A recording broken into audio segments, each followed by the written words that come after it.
All right, we're live. Welcome to the Roundtable. It is April 2nd already. It's been an interesting week. I'll just put it that way. If you watched the Trump, let's just say, was it a speech last night or was it a Trump campaign rally? You know, precursor to a speech. I don't know what it was. It was basically Trump saying for 20 minutes that we obliterated Iran. We've declared victory, and then today we bombed a bridge. So I guess the war isn't over. Um, I'm going to be doing a live show tomorrow on Substack, covering the AR-10, the AR-15. I'm going to walk through, breakdown, cleaning, tools you should have, et cetera, et cetera. So, and then Monday at 11 p.m. Pacific time, I'm going to have Matt Smith on to talk about his book, and that'll be live on Rumble. I may stream that to Substack and Twitter, and then on Friday of next week, I'm going to be doing a Twitter Space discussion. I'll let you know who the guest is going to be. I haven't confirmed that one yet, but I'm tentatively scheduled for Friday, and that'll be a live form discussion in Twitter Spaces, X Spaces, whatever. And we should be joined momentarily with Mike Ferris jumping on today. And we're going to talk about the Emerald Robinson interview he did this week. So if you haven't been watching the news, it looks like if we're going to go into Iran, my guess is it's going to be this weekend. It'll be this weekend as we enjoy a 3-day weekend. So, and by the way, if you guys want one of these polos, I've got a few left. So if you're interested, DM me on Substack or DM me on X, and I'll send out the last few I have. I have mugs coming that will have this logo on it, the Blissfully Unaware logo on it. They should be here in the next week or so. So look for those. And yeah, so all right. So we should start off with like I asked you to jump on so you could talk about the Emerald Robinson interview. I watched part of it. I love the part where she called out the Q-tards. That was fantastic. Thanks for the shout out for the Blissfully Unaware. I appreciate that too. That phrase. And by the way, I would never sue you for copyright on that because you can shamelessly steal that and use it as your own. So yeah. So first of all, kudos to get Emerald on. She's busy, man, and that's fantastic. You got her on. So I don't know. Where do you want to start with that? Because that's a whole roundtable in and of itself. Is that interview? Yeah, thanks for inviting me on, Steve. But yeah, she's somebody, you know what, I've been following her for a few years now, and she was the one that, watching her during 24, I didn't think Trump would get back in. And we talked about that yesterday. And she's just somebody, I mean, she's just always, she's always speaking her mind. I think she's very objective. And she said there's no plan. There is no plan. No trust the plan. The funniest part was when she said, yeah, all he does is sit around and watch Hannity, and he believes everything Hannity says. And I think he's an asset. I'm like, she did say Hannity was an asset, right? Yep, she did. Yep. Well, I thought the other thing I thought too was where she said back in 2016, being around President Trump, he cared for every soldier that got wounded. He cared for everybody that, every soldier that died. And not that he didn't care anymore, but she feels like something has changed. So I took that as the calculus in the administration has changed, right? So we'll talk about Pam Bondi in a minute, the replacement there. But I think that the calculus that's different in this administration is Susie Wiles. That's what I think the calculus is, because she insulates Trump away from a lot of the let's just say noise, and she filters out the noise so that he doesn't get airtime. at least he doesn't get the full picture of airtime. That's the way I took that. I don't know. Call me crazy. You know, we got three other dudes on this call that can chime into that, even though you don't watch it. What's up, guys? Thanks for having me on. Thanks for having me on the boat today, on the cruise, the Roundtable cruise liner. The Black Pill Express, baby. I'll sit down. I'll sit in the bottom. What's the swap deck guy? Yeah, you can join me on the floating prison for overachievers. It's a good time. I'm just a measly civilian here. Just a measly civilian with a marketing degree. I'm just glad you got your freaking haircut. Oh, me? I'm just glad I still have hair at this age, man. And no color either, man. I'll be 48 next month. No color, nothing. I love the market sniper interview that you did, Mike. Oh, thank you. With Francis. Yeah, that was excellent. I'm still trying to finish it. Dude, I got 5 minutes into that and I'm like, well. Oh, he had it was a wealth of insights. Yeah. I mean, I process in the first 5 minutes, take another 3 days to process all that shit. So not to shift away from Emerald with Steve, but with Francis, I mean, that's where I think a lot of this is heading. And Mike, you should get everybody a synopsis of what he said. I'm sure there's a lot of people who haven't watched it yet. And by the way, if you haven't watched it, you should go watch that and Emerald. Those are both amazing interviews. You did a Matt Smith interview. I'm on my second time through it with Matt Smith. I'm going to have him on the show Monday, and I'm still processing everything he had to say. So give us the synopsis of what he said. Well, let me go back a couple of weeks with Matt Smith, and let me also say that's awesome that you guys are going to talk, Steve. And I'd love to see Matt on here with the panel and with. I'm going to ask him, man. Don't worry, I'm going to suck up. I'm going to ask him. Matt Smith has become one of my good friends, internet friends, but also just the information that I think he provides is I just agree with it. So, but we had that conversation. We had it exchanging messages 4 weeks ago, maybe now, and then we recorded it. I asked him, like, hey, we gotta record this because I think it's super interesting. And he was the one that was talking about the lockdowns initially, and I hadn't seen much of it yet. And when we were messaging, he was talking about it. I hadn't seen it at all. And then it was a couple days later, I started seeing it circulate around X, and I'm like, all right, we gotta record this. And he pointed out, like, how COVID, 6 years ago, it started a very, very far away place and then just slowly worked its way, swept through, hit the United States, hit the state that you live in, hit the county, boom, boom, boom. And he's like, and I'm seeing the parallels of that right now. And Francis reiterated that. But what he said, I think maybe take it a step further, talking about the political theater of all this. And how there's characters, everybody's got a role to play, or non-player characters, and how regular people are non-player characters, but Trump is just is a puppet in all this. Catherine Austin Fitz said that too when I talked to her last week.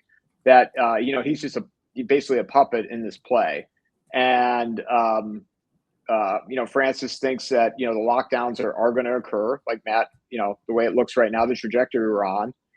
Nothing's been proven otherwise at this point. And, Trump did shoot himself in the foot last night if that was the end state that they wanted to reach, because he said that we're energy independent. We don't need Middle East oil. And we produce our own natural gas. So natural gas isn't an issue for us either. The only one that would hit us hard is the helium. That's the only one that would hit us hard. So, and just so everybody knows, helium is used across a multitude of industries, chip making. It's in the medical industry. Every MRI or CT scan you get, they have to what's called quench CT machines with helium to make sure that the magnets don't lock down. And it's a process and it's expensive. So that you'll see that affect the medical industry before anything else. But Trump shot himself in the foot last night with the rah-rah, we've obliterated Iran speech, whatever the hell that was. So, sorry, Matt. Let me just add one thing to that before I didn't mean to cut you off, but let me just add one thing to that, because I've been talking about this a lot. I haven't been, my guests have been talking about this in terms of, being energy independent, because this is a global market now. And this is one of the things that I that was pointed out to me that I don't understand. As far as I know, has not been done yet. Why he didn't put an executive order in for these American companies to be able to block them from exporting any of their oil, so they can do it right now. And if another country, say in Asia, Japan, Philippines, Thailand, etc., is going to pay more versus what America, I mean, these companies are going to serve their interest over Americans.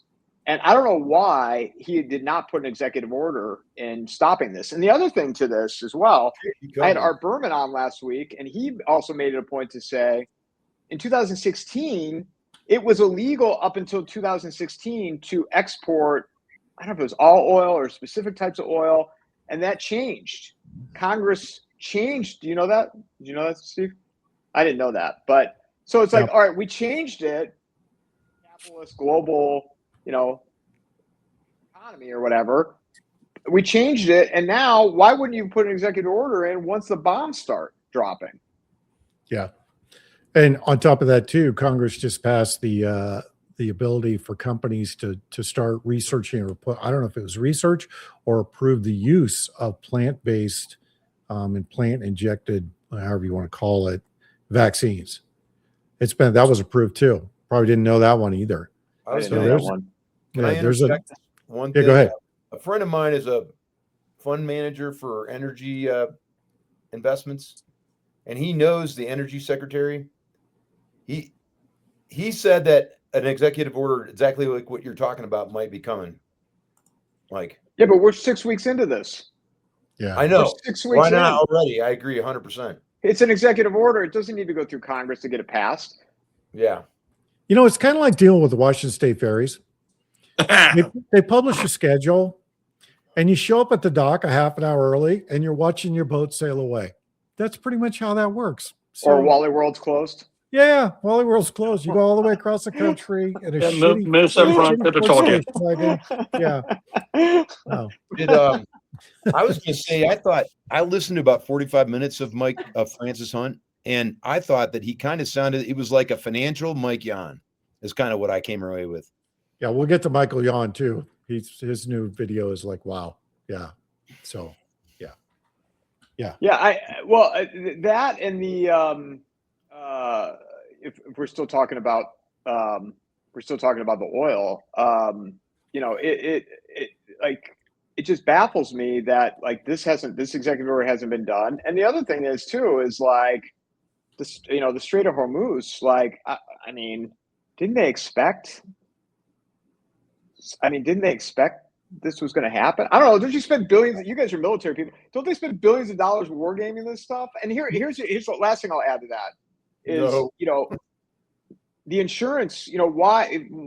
My understanding is the wartime insurance was not canceled when the Houthis started hitting the Red Sea. Was not canceled at all last year during the 12-day war, but yet it's been canceled, or it's not canceled. The premiums have gone up this time around. Why is that happening now, and why didn't it happen before? Well, you got to think about whose agenda gets pushed forward with an energy collapse in Europe, with the WEF, with the New World Order crap. Who benefits from that? And Schwab and company, they pushed out an announcement that said that this is a great opportunity to push forward to renewable energy. So renewable resources.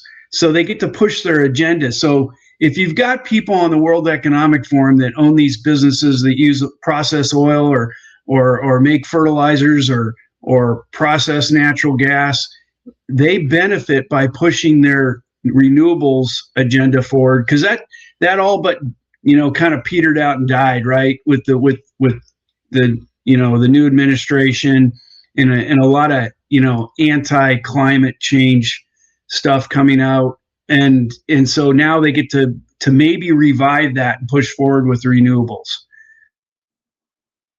I think they get to push forward with just stealing more money and destroying whatever small business is left. That's what.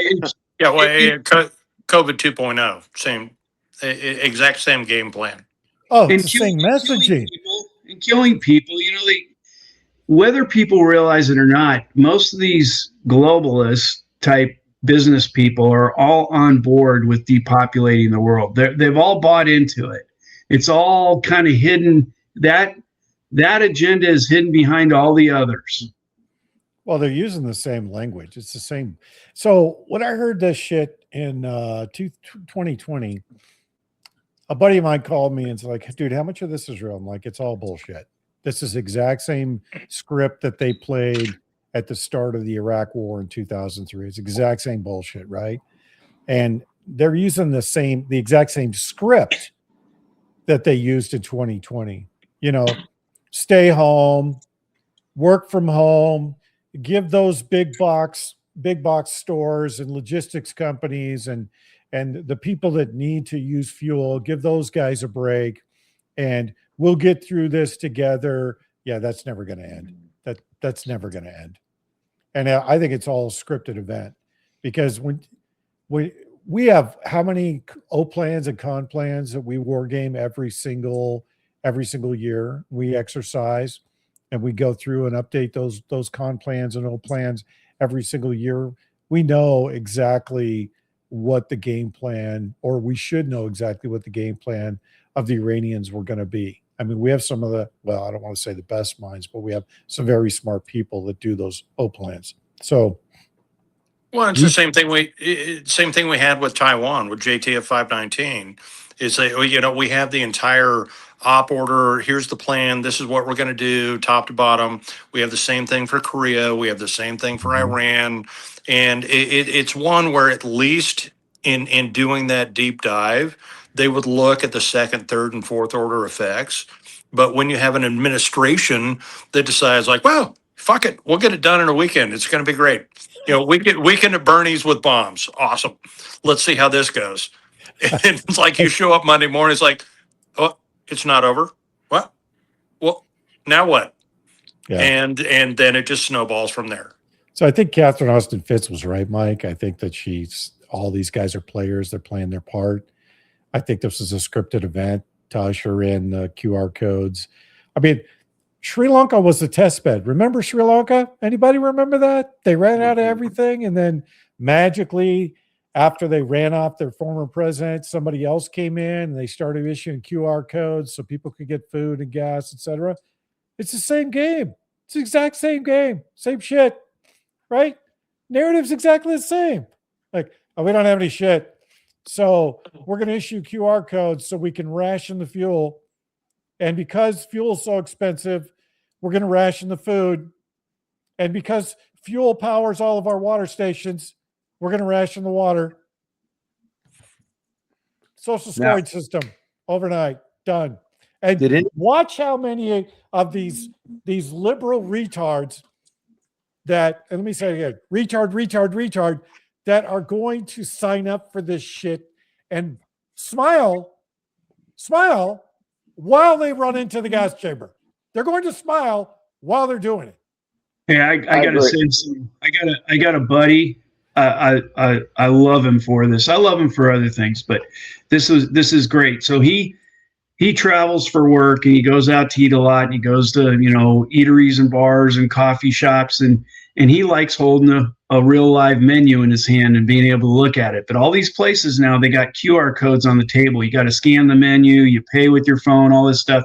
He carries around a black marker in his pocket. He puts a little dot in each one of those. When he sits down, they're no longer functional. That's Scotty. That's it. Yeah.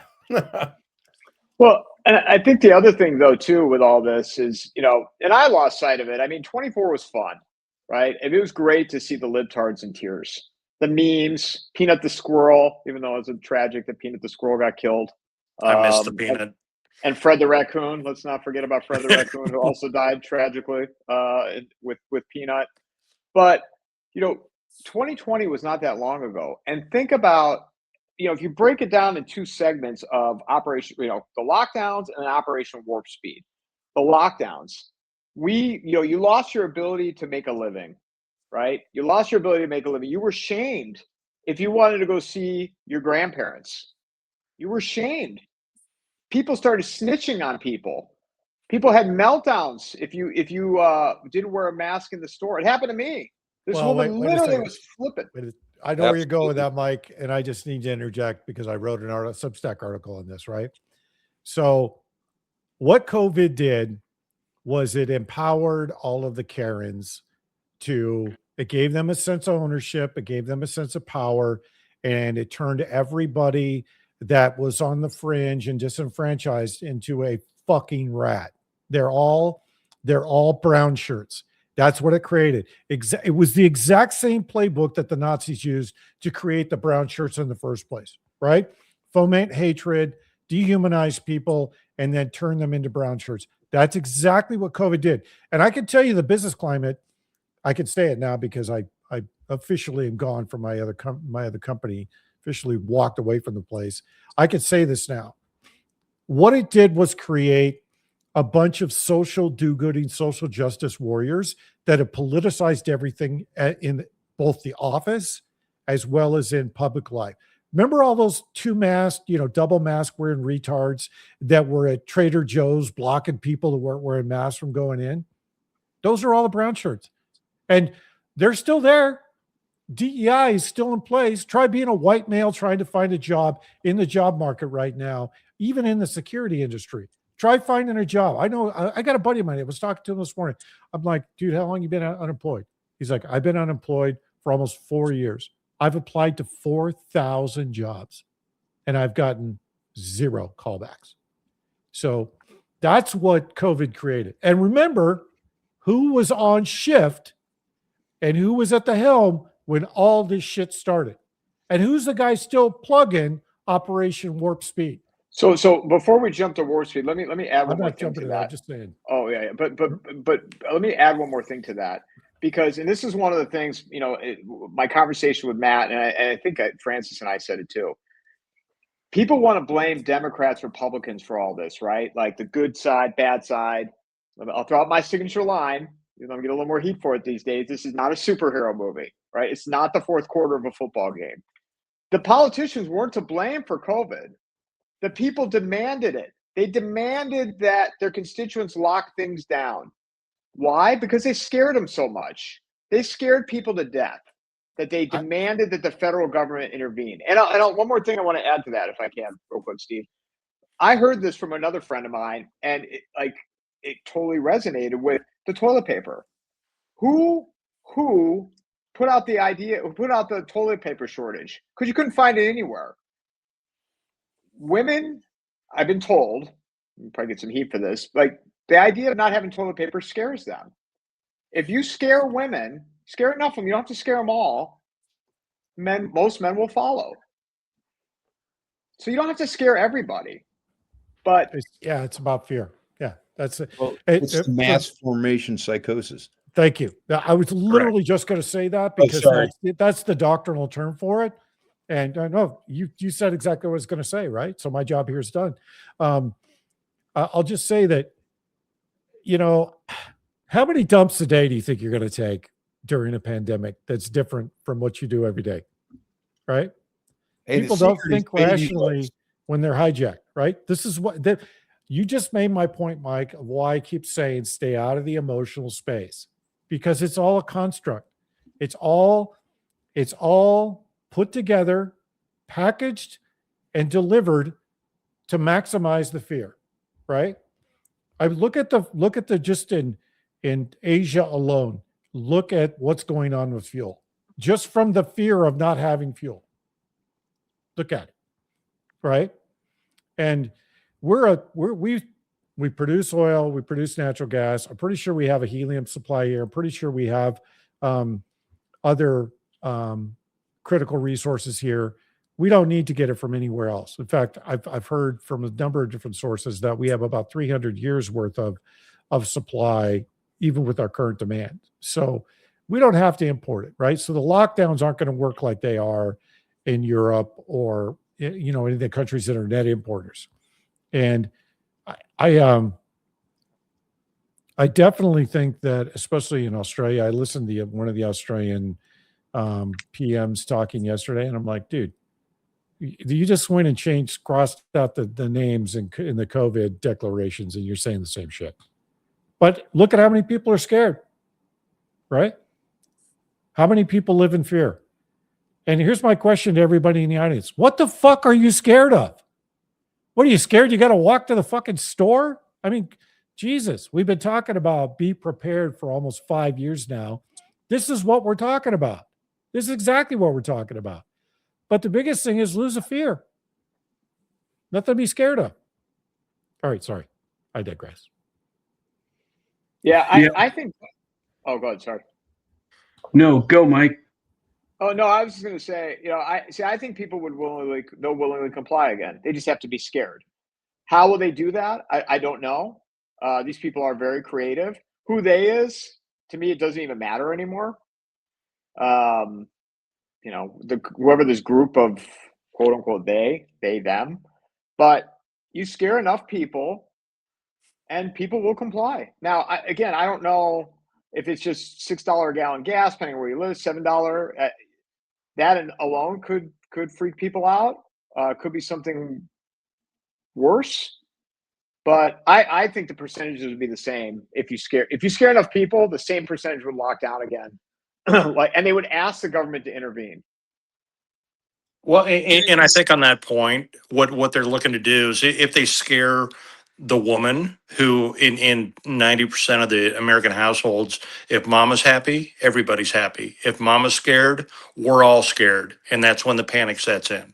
And now it's, I want you to do this, do this, do this. Let's go to Costco. Let's buy up every piece of bullshit that we don't even need, but we're going to get into a scarcity mindset and clear the shelves because you just never know. So that's where I think they're going to go. That's their target audience. Yeah, and going back to something you said, Colonel, it is the fear that drives a lot of this in the hysteria. And crossing over from the fear to the hysteria side, there's a lot of people that want the power of the mask back. They're waiting. They're chomping at the bit for that. They're chomping at the bit to be the capo again, to wear the red armband or be part of the Stasi or whatever you want to call it. They thrive on that because, for lack of a better term, in regular life, they're more or less losers. They usually don't have a big social circle. They don't have a lot of friends. They don't have any power, maybe, except over their cats in their house. So those are called liberals. Yeah, and they're just waiting. They're chomping at the bit for something to come back and give them the power of the mask, the tattletale. Actually, I gotta say, it's not just liberals. It's liberals and extreme conservatives. They're exactly the same. They just have their belief systems are only separated by their amount of restraint. So right, we're preaching to the choir, talking to the audience that's listening to this, but just be careful of any kind of movement. Once you see a little movement going, take a step back and just ask yourself, what the hell is this really about? It's like cult dynamics. Well, this might be a little bit different though, because financially, if these things happen, these are just theories at this point, but you're talking about a financial implication where in 2020 it wasn't so much that. I mean, inflation will go up, gas prices will go up, the possibility of gas shortages, even though there might not be as much as say in parts of Asia or Europe or whatnot, but if the panic sets in, there'll be shortages, right? There'll be lines, and people still haven't recovered from 2020. And I also thought to myself, in relation to inflation, if that continues to go up. I mean, I remember when inflation, when the last spike, they worked in an area they couldn't necessarily afford to live in. They had to quit because they couldn't drive anymore. So, and then on top of it, I mean, you're talking about a supply chain, the impact on supply chains that all this is going to have. So this has the potential to be much, much, much, much different than what 2020 was. Well, it's going to be worse this time, right? Because the empowered will be even more empowered, right? And we haven't even talked about the climate Nazis that will come out of the woodwork and start, doing their song and dance. Most of them will probably be funded by Soros. So, but we can rest assured that we're going to have a new AG and things will be moving forward. Batman will save us. People Batman will be held accountable, and Dan Bongino will still be on the job. So we're money. We have money. Going back to something you said, Colonel. You're talking about the jabs, the mRNA jabs, being approved to be put in agriculture and plants, right? Who's the biggest farmland owner in the U.S. now? China. Gates. Bill Gates is the biggest. He knows more than China? I thought China had more than him. No, he's the single largest individual farmland owner. Well, this is the other thing with it. Like, Trump was having dinner with Big Pharma right after he got reelected.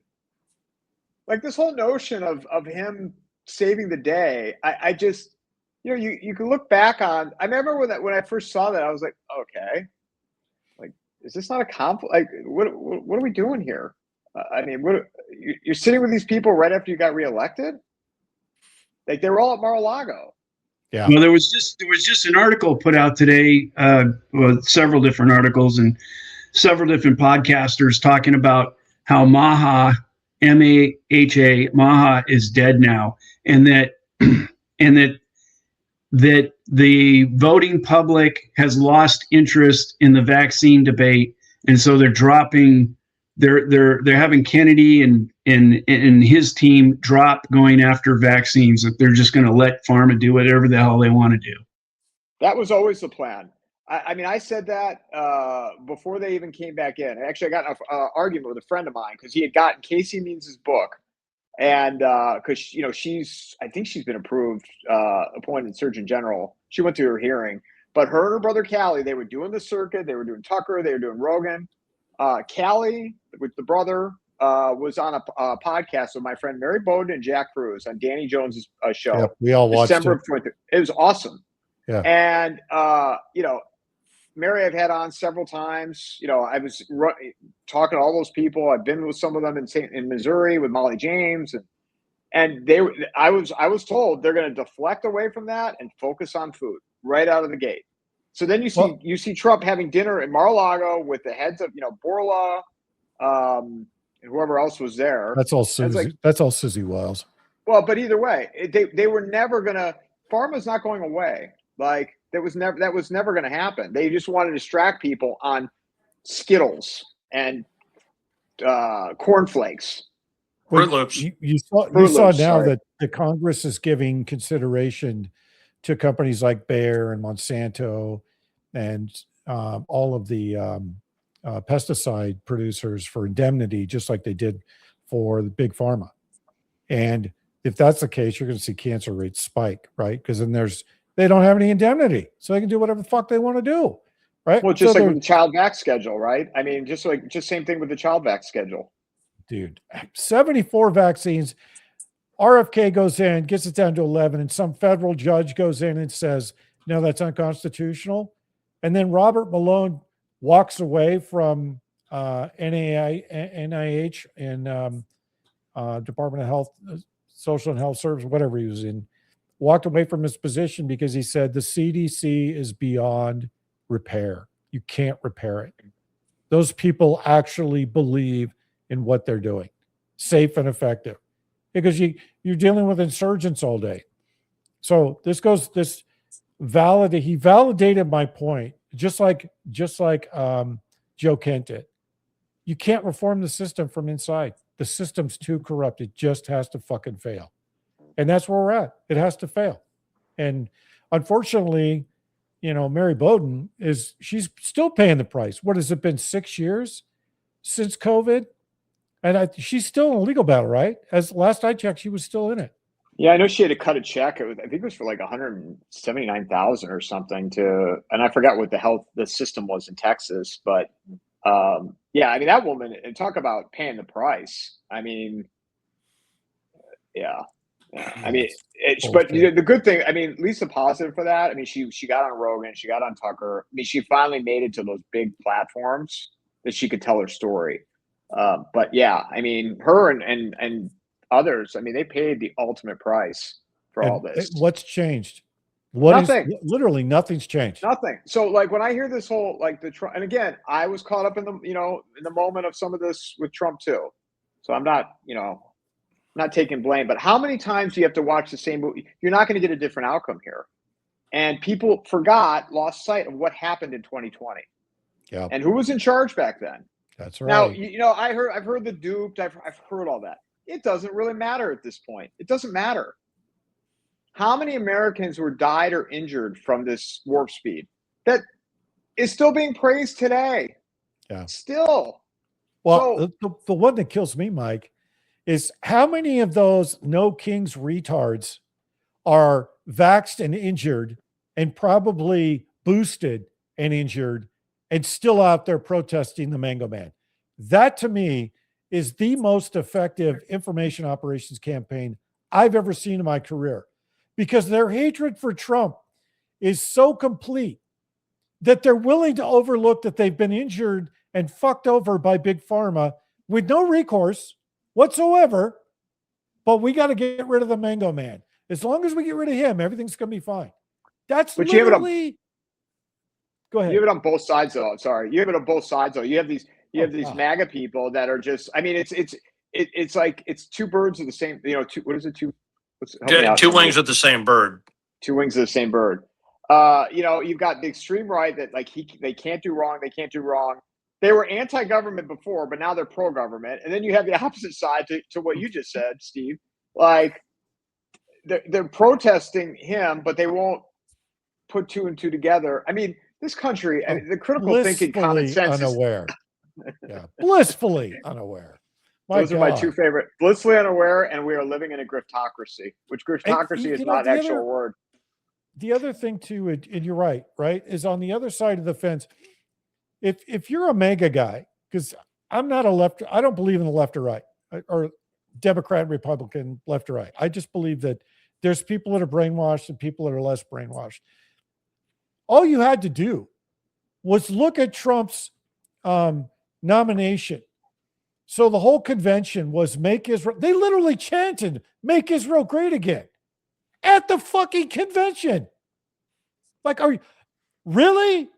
You're telling me that he's America first when at the convention before he's even elected, it's make Israel great again? Are you fucking kidding me? And nobody goes, wait, that's peculiar.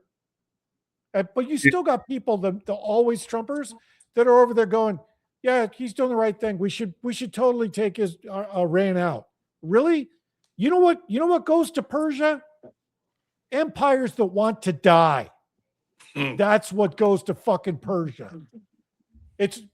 History is replete with armies that have marched in there, died in a loud, grotesque military fashion, and never come out. How many? Now we got to add the American army to it? You watch this weekend; those motherfuckers are going to put boots on the ground. I just had Ted Postal on earlier today, MIT professor, saying the same thing. Well, we talked about boots on the ground, but he was because his background is missiles, like ballistics and drones, and what he was saying was last summer, they used some of the older ballistics, and where he said he miscalculated, he didn't realize that like at that time, the older ballistics, and then I actually wrote it down here, the new missile that they use this time around, the Fatah's missile, and the range of it is much greater. And he also said that the Iron Dome, the ballistic missiles go right through the Iron Dome, and that the Israelis, the interceptors, they're misusing the interceptors, and to the point where they've mismanaged the usage of it. So now you've got the drones and the ballistics that are able to break through. Yeah, well, and a big part of that, if you don't mind me jumping in, but it's really when you start looking at ballistics, and we've looked at all of these, but so if you have an ICBM and it's going to stay on this exact path because now you're going to shoot to meet it there, but these missiles don't do that. They have things like DRFM, digital RF memory, that's embedded into the missile itself. So now it's, you're going to show up on the radar as 5 different missiles. So now you're shooting at 5 different targets that aren't even there. Or it's going to have a jank in the trajectory so that your timing for trying to hit this golf ball right off the tee to hit this missile exactly at this point in space, well, it just moved. And now you're screwed. And so that's why they are expending so many of these Iron Dome, you know, every missile that we have trying to defend it. And we're throwing millions of dollars per missile at things like a $35,000 Shahed drone. It's just, you look at it as economic warfare. We're going to run out of Schlitz before you can even say go. I haven't heard that term in a long time. Thanks for that. Well, I'm kind of concerned too. I'm concerned, about our troops, going to Karg Island or one of these other islands or one of the beaches on the northwestern shore, and then all of the Israeli soldiers that are going to die with them there too, that are fighting with us. That aren't going. Right, they're not going. They're sending none of their troops with ours. None. Did anybody catch the Daniel Davis deep dive discussion with Joe Kent this morning? That was excellent. And Joe Kent brought up exactly that issue that they tried to even suggest the idea of having Israeli soldiers participate before he resigned, and they were basically laughed at him. Like, you can't be serious is the reception that was received to that question. I'm just looking at the chat right now, and I'm seeing people comment about you couldn't do worse than Biden, and I don't know. I think you'd be careful what you wish for right now, man. I'll tell you. But that's a good point, Mike. Sorry to interrupt, because this is a good point for the audience. Look, you got to stop looking at this linearly. This is not one president's better than the other. It doesn't matter who's in office. Doesn't matter who's sitting there. It's a 4-year minimum security prison sentence, and they're all controlled. We get this since even before George Bush Sr., since Carter, we've had the same foreign policy, we've had the same domestic policy, we've had the same economic policy, and we've had the same social policies for the last 50 years. Nothing's changed. Trump hasn't done anything different. I mean, he's written some executive orders, but executive orders are temporary. The next asshole that walks into office, they're gonna supersede all of those executive orders and put their own executive orders in. It's the same thing that Biden did, right? There's no change. Congress is exactly the same. They're still grifting. Nothing's different. It's just a construct. So Biden was just as bad as Obama. Obama was just as bad as W. W was just as bad as Clinton. Clinton was fucking worse than Bush, right? They're all the same. There's no difference. Sorry. I had to get that out of my system because I get tired of having a fucking conversation that some, president is better than the other. Look at how much influence Susie Wiles has had over health policy, domestic policy, and even economic policy. She still she runs the fucking country. I mean, give me a break. I mean, Israel's running our foreign policy. So how much more do you need to see to realize the guy's not in charge? So, and by the way, that brings up the whole Alex Jones. Have you seen he's switched his conversation now? His conversation is Trump's ankles are swelling and he's got heart failure going on and dementia. Where did that come from? Right? So anyway. Hidden message. Well, for me, it's one where I look at it. You can change the star up the top of the Christmas tree, but all the ornaments stay the same.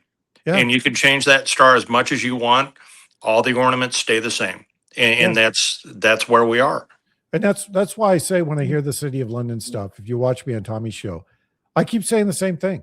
I'll believe it when I see it.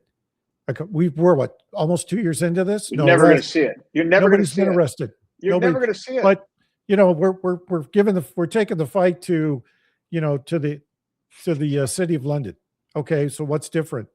Really, what's different? Has anybody been arrested on this end of the fence? No. Has anybody been held accountable for Epstein? No. Has any of the NGOs that were funneling people into the country, have those been shut down in Panama? No, they're still there. So what's different?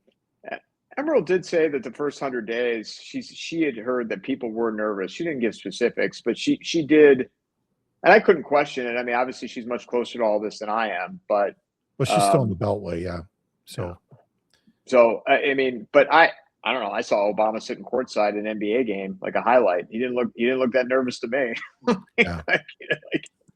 I think you can take any of these, look at some of the most tyrannical measures that have been imposed upon us over the past few decades, and whether it was a Democratic regime or GOP, Patriot Act. I mean, you could just go down the list. It doesn't matter what side. It can be a leftist tyrannical push, or it can be a right-sided tyrannical push. What's the common denominator? It's a push towards tyranny. Well, it's stripping away your civil liberties, right? And look at after 9/11, people championed. The people are what are going to push this thing over the edge, like they did during COVID. They demanded it. It. I mean, I was only 23 at the time, but you know, the Homeland Security and TSA, and that's what the people wanted. So you know it.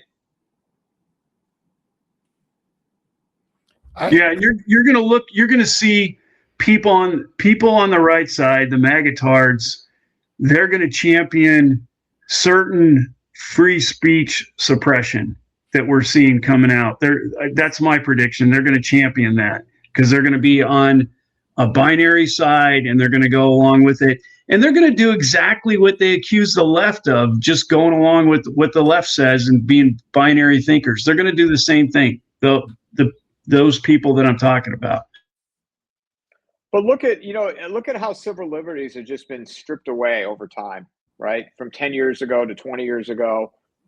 You're just seeing it more and more and more, like just our civil liberties being taken away. Well, the litmus test is that go back to 2003. Where did cancel culture really start? Did it start under Obama? No, it started under Bush. Mm-hmm. If you even questioned the Gulf War, you were off the air, like gone. Bill Maher, perfect example. And all the guy said was, and it was true, if these guys really flew these planes into buildings, you have to be a brave person to want to do that, right? He wasn't saying these guys were right or wrong. He just said you have to be a brave person, right? He was acknowledging that the enemy had gone. He was gone. And the other question is, and this is a simple test. If the fucking Republicans are in charge of the Senate and they're in charge of the House, why is the Patriot Act still in place? Why hasn't it been repealed? I mean, if they're so concerned with less government and making sure Americans have freedom, why the fuck is the Patriot Act still on the books? Why wasn't it repealed on day one? Because last I checked, the war on terror was over. What's changed? You see what I mean? It's all a fucking construct. The whole thing. There's no, like John Thune, you're telling me that you can't pass an act with the majority in the Senate and the House to force people to show proof of citizenship to go vote. And this guy's a Republican? The fuck out of here. It's all a construct. But I don't even think the midterms matter. The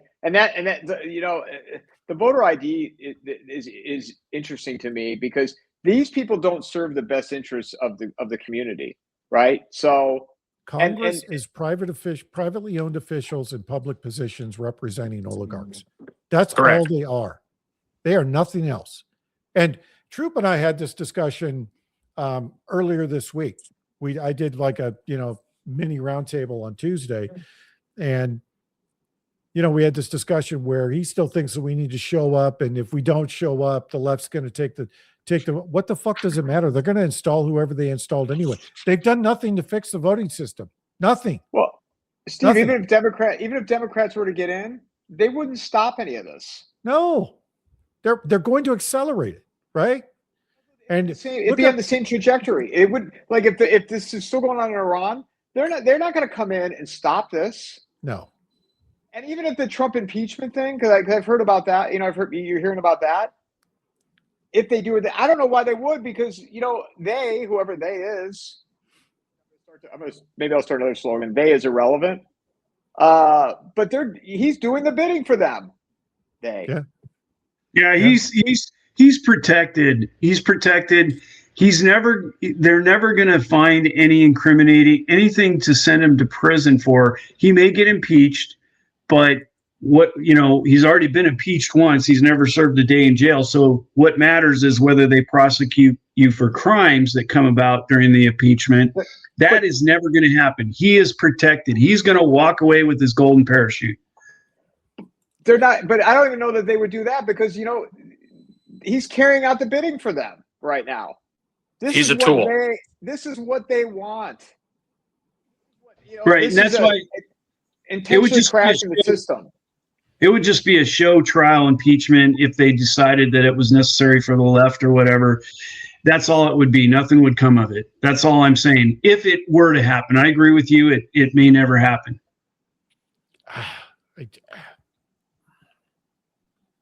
My issue with this narrative is it's just like the narrative that arrests are coming. We've been looking at this. So they've raided a bunch of election places. Tulsi Gabbard was on the ground, and now they're talking about firing Tulsi Gabbard for doing her job, right? Because of the air cover she gave Joe Kent.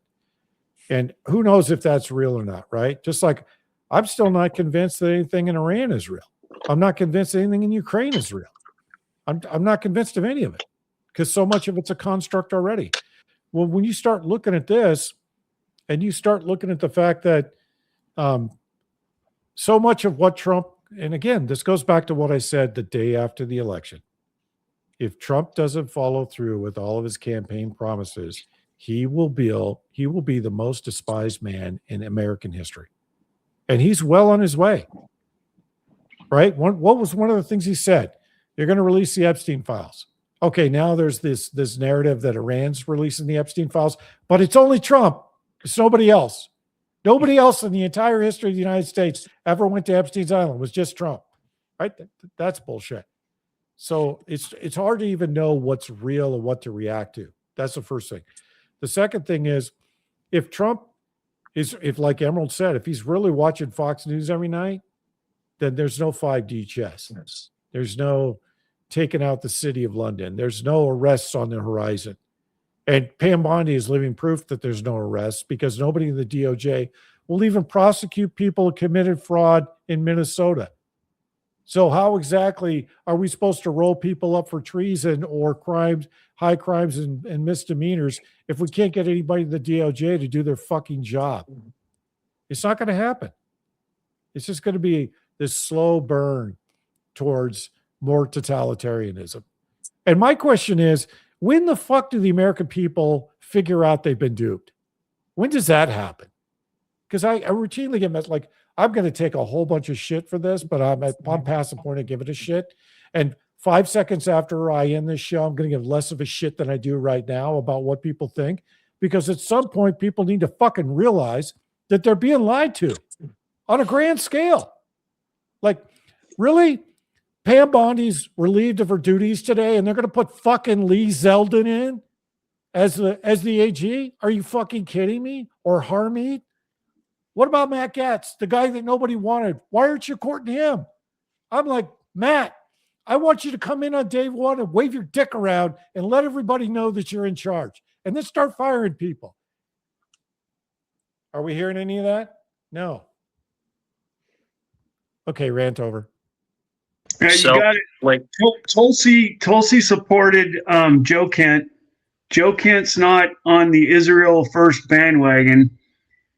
And so Tulsi's getting let go. You got to be on this Israel First bandwagon. Yeah, that's not the only topic that you got to be on board with, but that seems to be one of the major ones that's essentially hijacked the GOP. It's like the litmus test. You look at anybody right now in the GOP, it's the litmus test for whether or not they get run out or they're allowed to stay, because it could be a myriad of other subjects that doesn't have anything to do with Israel or the people that are related to that are here in our country, and they get a pass. Trump may say, "Oh, we may disagree on that or this or that, or we don't get along on this or that." Like this Todd Blanche guy, that sabotaged him. As long as you're on board with that, that seems to be the litmus test, or you're getting run out. But I think the bigger thing is here, though. This is like putting that aside. Like to me, that this is all theater. It's all theater to the bigger picture. This system is moving in a certain direction. So you're coming down and you're talking about Tulsi and Blanche and Bondi, and it doesn't matter because it's moving the direction it's moving. It doesn't matter who's at the running the ship, the captain. Yeah, but who is running? I hate it. Well, that comes back to the they, but I really believe they them. That rhymes with Susie Wiles. They're well, no, but at this point too, I know I've heard the city of London, the big pharma, tech, Israel, but it doesn't really matter at this point. Like it's kind of irrelevant who they is them, because it's heading in that direction, and these other people, they're playing parts in a play. I know people are going to get mad at me for that and give me shit, but I agree. I think you're right on, Mike. I agree, because I don't see any empirical evidence of any of this stuff being real, right? I just don't. And every time I hear this is coming, we've been talking about this shit for over a year, and it hasn't happened. I think it's not going to happen.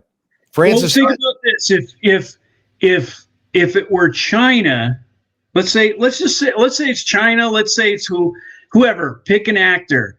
If it were them, and they seemed to, you had to be on board with with China, how would that float? That wouldn't float. There's one thing that's floating right now, at least partially. And so there is a little bit of difference. I think there's some nuance there. Well, China only owns Eric Swallowswell, so they don't own the entire government. And so you need to kind of take a deeper dive on this, where Israel has bought and paid for the entire Senate, the entire House.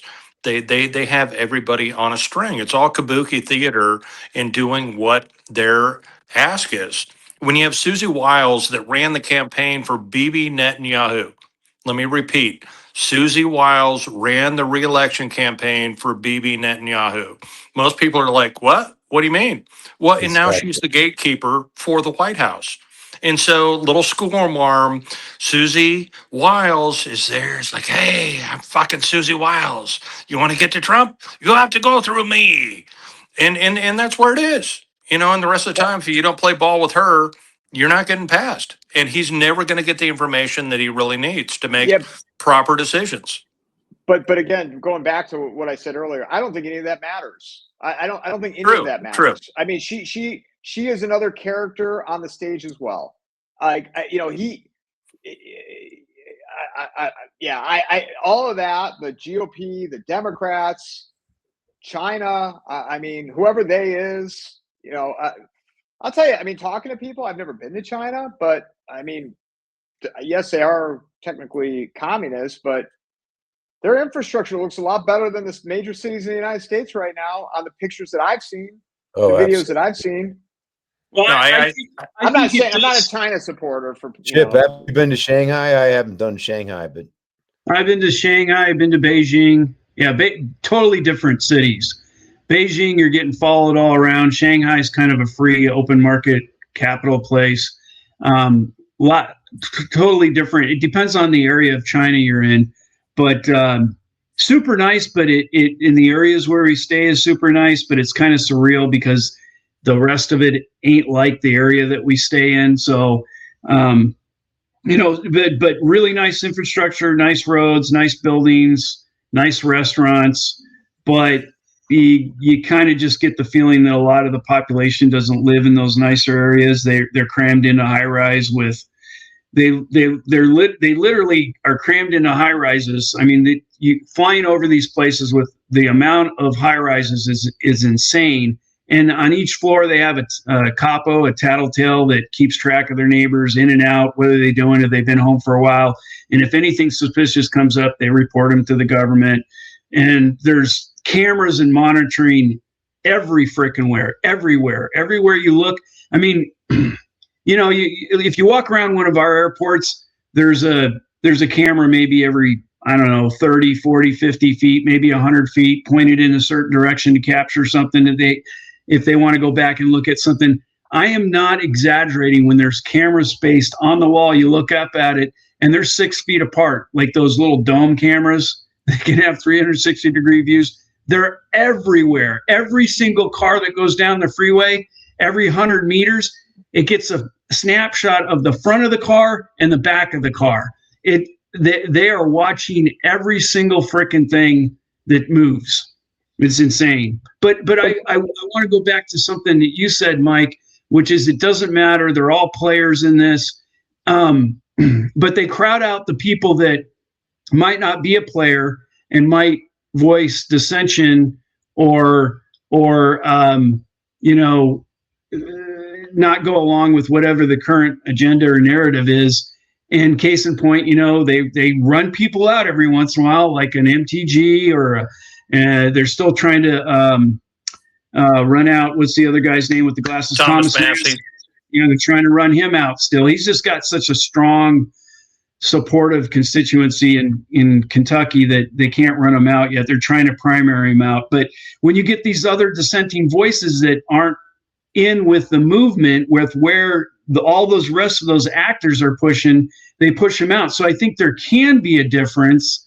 And I know what you're going to say, Mike. It's futile, but I just think it's the people in there too, and they're just running one by one, and they're running them all out. The Joe Kents and everybody. I think if any of those people were real viable threats, you would not be hearing from them anymore. And you know what I think of what you just described? I think of Charlie Kirk. For whatever reason, Charlie Kirk was that big of a threat that he had to be removed.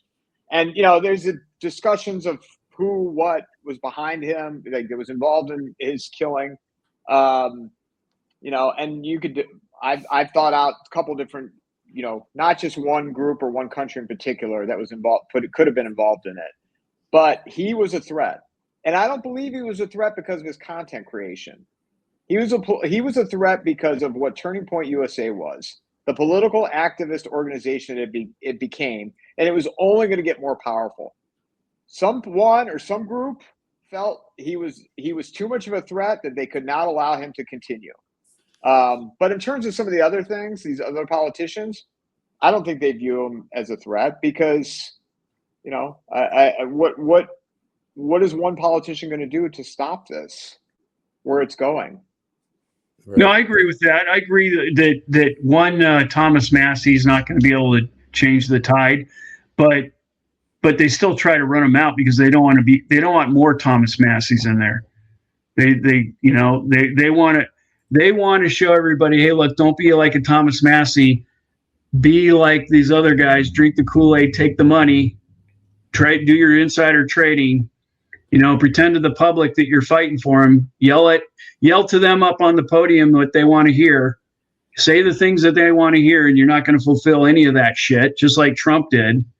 That I think that's how they run things. It's just it's a big freaking club, and they go and they drink and they eat. Their $300 dinners together every night. Doesn't matter if they're Democrat or Republican. They act like they don't like each other. I bet most of those guys pal around together in DC and talk about what scumbags we are. Shut up and color, and you get paid.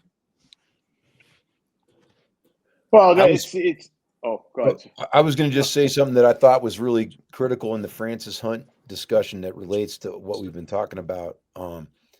Is the idea of the whole theater thing, and I thought the comment he made about the fact that all of the COVID stuff, including the shots, the jabs, everything, all was done to all of the Iranians by their government, just like everywhere else. And not the same jabs. They got totally different jabs, though. I did a little research on that. oh, did they? Yeah, they got jabs that didn't come from the West, and I can't remember exactly which jabs they got. They were highly compliant, with their government. Obviously, they cracked down on them, but I wasn't able to dig up anything which it doesn't prove anything that I can't get any information on mortalities.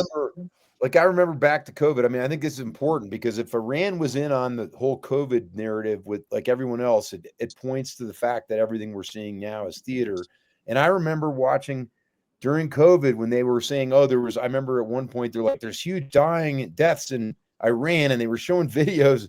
And I think it was one of the Iranian ones where they had people that were moving around under the bed sheets that they were supposed to be dead or something like that.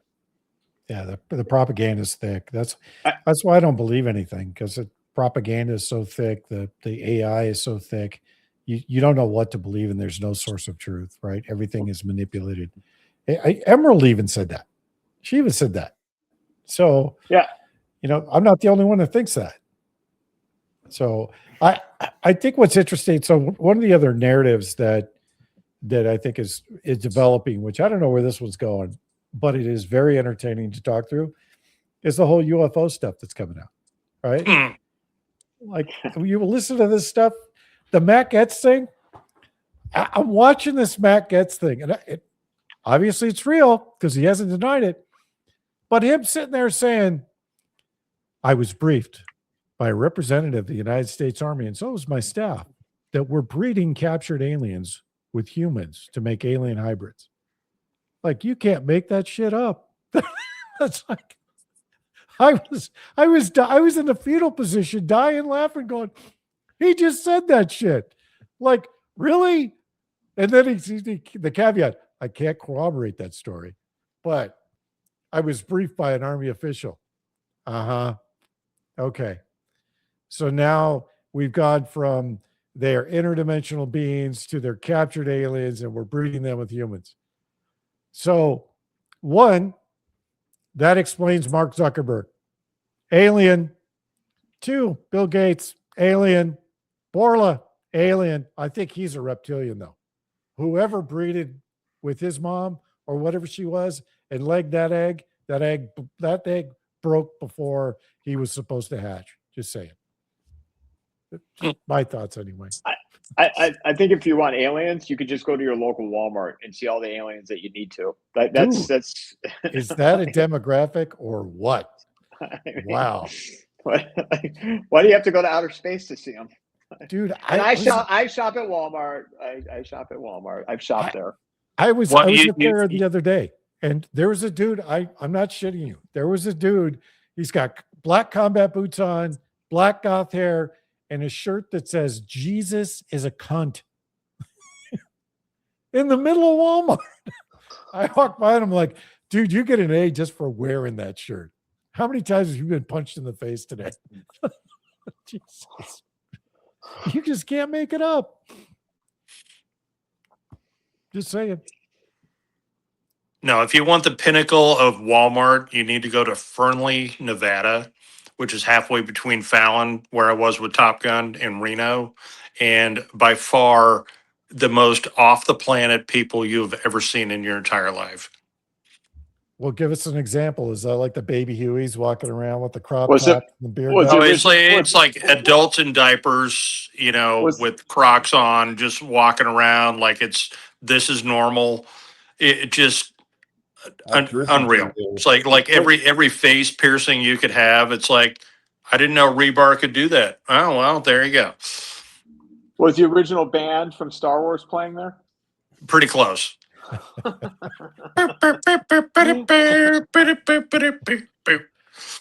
Yeah, that one. Yeah, it's yeah.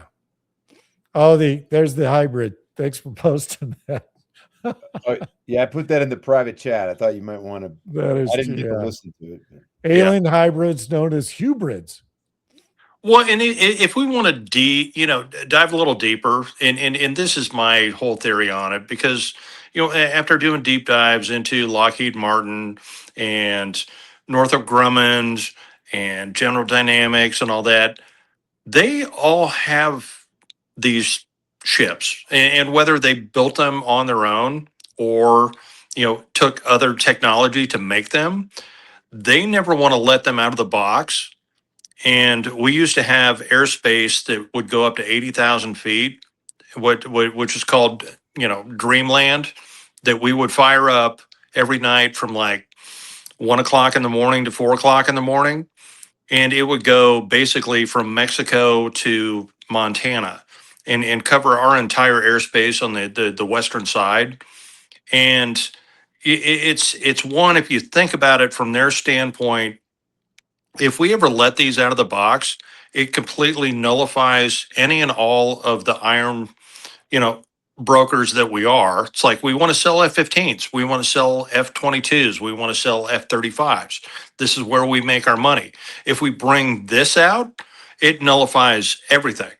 And so therefore they've kept this under wraps for a long time, and they won't let it out unless we force it out of them. Well, I was just sitting here thinking while you were talking how we're supposed to do that, right? I mean, Yeah, I've had a couple 3-letter agency guys come and talk to me about it. how many has anybody else noticed that this Artemis 2 thing is a lot like Apollo? It's the same storyline. America's at war and we're launching people to go to the moon. I mean, doesn't that seem a bit familiar? Didn't the crew look a lot like the Challenger crew? Just saying. Yeah.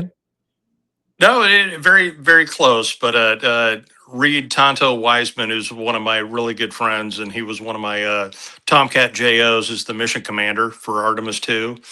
And I have compromising pictures. So, if they do make it back, I can maybe make some money. Who knows? So But do you think it's real? Do you personally think they're it's going? real? Yeah. I got a deep dive with him over in Houston, and we kind of went through the whole thing top to bottom. But yeah, they're out there. They're going. So he actually told you, I'm not shitting you. We're really going to the moon. Well, it's how we used to tell jokes in the Navy. Well, the new Navy, it's like, okay, this is no shit, and then you tell the joke because you gotta check your six beforehand. But yeah, this is real. Well, I'll believe them when they're back on the ground, but I find it extremely odd that we've been doing this for 60 years. We're still using brute force rockets and they're still dropping capsules in the water. Sounds a lot like Apollo to me. Yep, very Can't get much my so. head past that.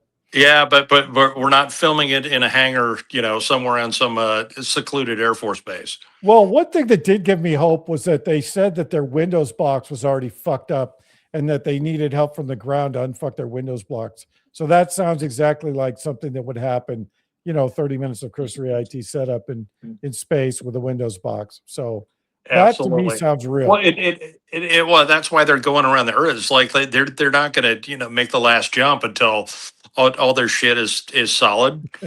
And so it's like they may go around the Earth 8 times before they finally, turn the corner and then try to go around the moon. Well, I think what's interesting is I would love to be on the tech support call with Microsoft trying to troubleshoot that tablet. Just saying. Oh, Mr. Steve, I am me. What are you saying on your box?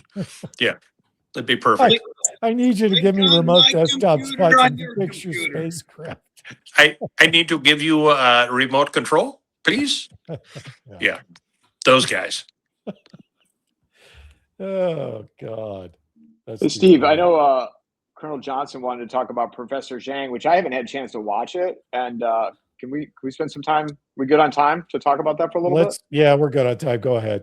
Well, I watched it last night. He put it out like literally an hour after Trump spoke, and it was like totally on target about everything Trump said, and it fits with everything else we've been talking about.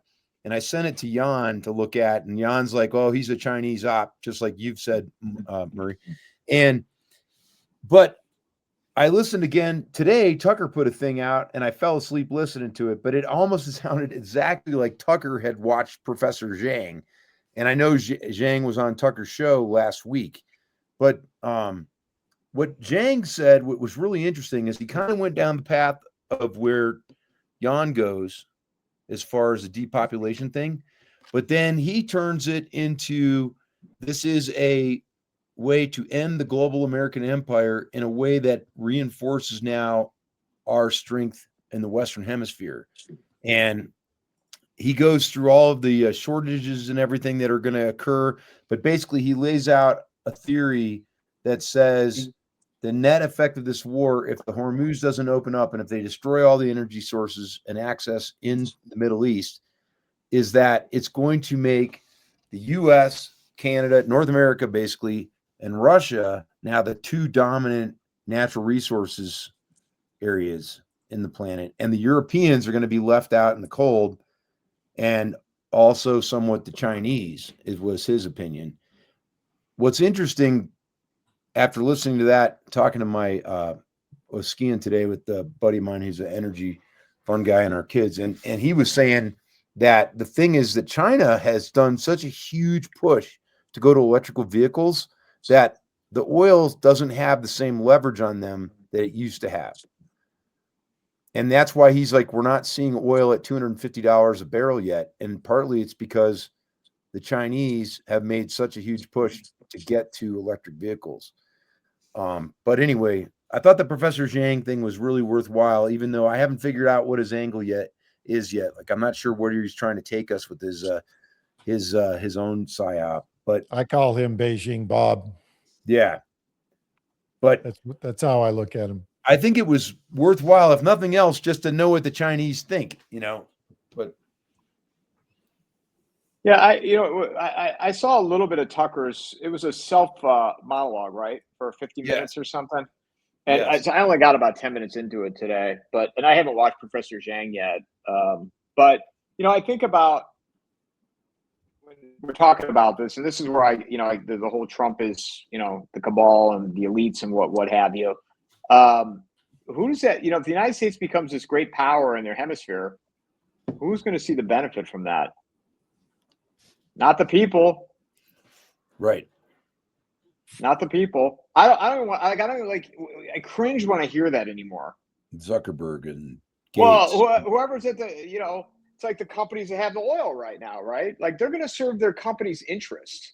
They're not going to serve the American public. So, and nothing I can say can change that, but I just want people to recognize, this is not, I already said this earlier, but it's not a superhero movie.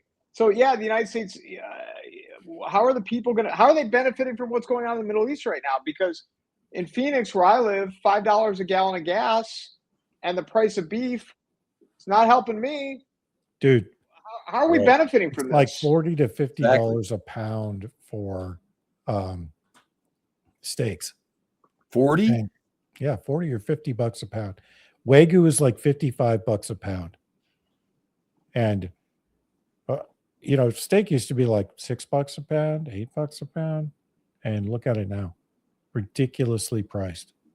So I would say, if we're doing a resilience part of this, is get all your beef from a local rancher. We're set up to pick up beef tomorrow from a local rancher here in Colorado, and you get much better beef than you could ever get at the grocery store, and you can buy it in bulk, and at least you got your next 3 to 6 months of meat covered. Yeah, because I'm in agreement with Michael Yon that they're architecting famine, they're architecting shortages. I'm in complete agreement with him. And I haven't listened to his latest, but I imagine he's saying the same thing I am, that we're going to put boots on the ground in Iran, and that's going to go badly. So, of all the people that are signal right now, Michael Yon is one of those guys. Yep. Right. 100%. Between he and Bracken, I don't know if they have their clairvoyant or what, but those two have called so many different things right.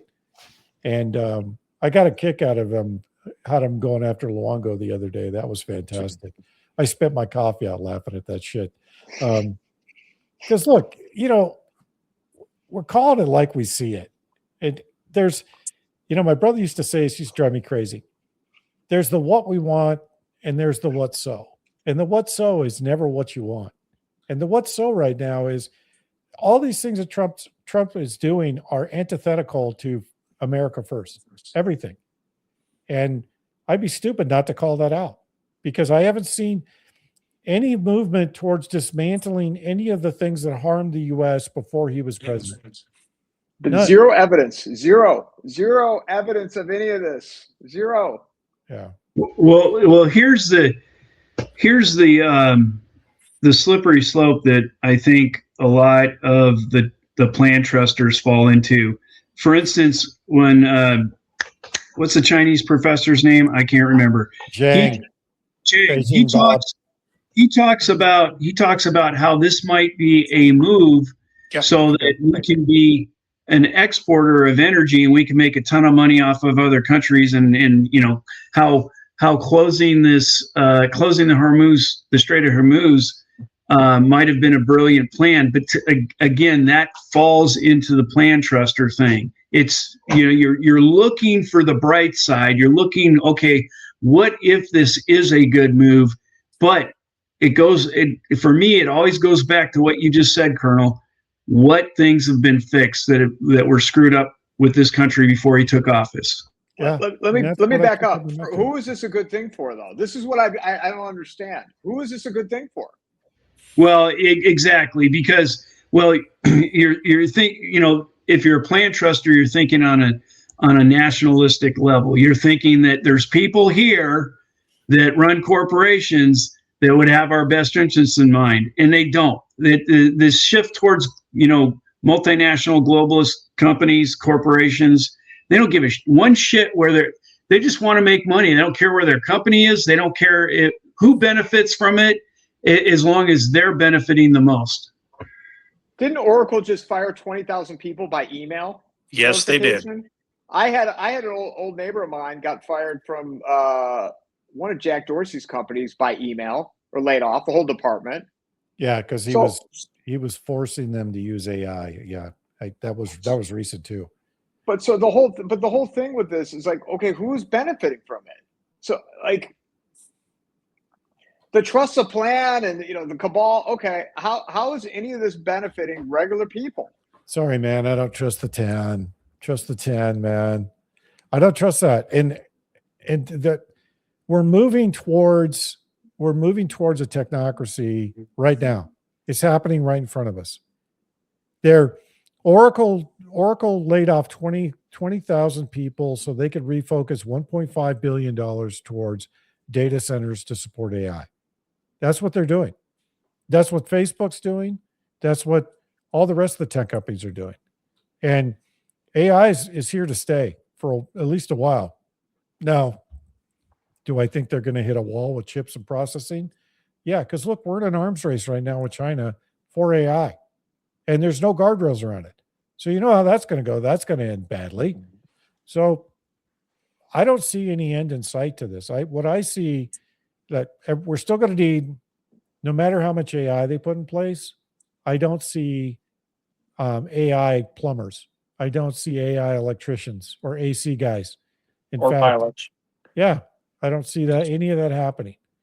So, the bigger picture here, and I know that this sounds like the Black Pill Express, but the reality is we're trying to get everybody to see the way things are versus the way you think things should be. It goes back to Lawrence Gonzalez's book, Deep Survival. You have to accept the situation for what it is and start making decisions. And this technology migration is not going to slow down. It's only going to accelerate. We're going to see more and more people laid off and pushed into the economy to find different work, because AI is going to take over a lot of different things, except for legal. Yeah, legal is not going to adopt AI. Neither is the court system, because heaven forbid you get rid of any fucking lawyers. Sorry, I had to get that in. That was one of my pet peeves of the week. Goddamn lawyers. So, well, it also goes. It also shows too. The 2020. I didn't mean to cut you off, Steve. Did I? No, I didn't. Go ahead. 2020. These people, and I say these people, I'll say they, specifically they. Who are they for a second? Big tech. They did everything they could to make sure Trump didn't get back in. They were all behind him in 24. Now look, Palantir. I just saw a comment. Palantir in talks with the IRS, which that would be interesting because the tax code system is such a mess. You could put all the AI in the world in that thing. Nobody understands the tax system. Not Well, even the the IRS IRS understands the tax system. The IRS in and of itself is unconstitutional, and taxes, federal income tax in and of itself is supposed to be voluntary, right? It's supposed to be. And I want to see what they're going to do with that. But I want to back up to something because I think that one of the salient things that we've all talked about, we've talked around today, is that we're not seeing a migration towards America first. We're seeing a migration away from that, and I think that trend is going to continue.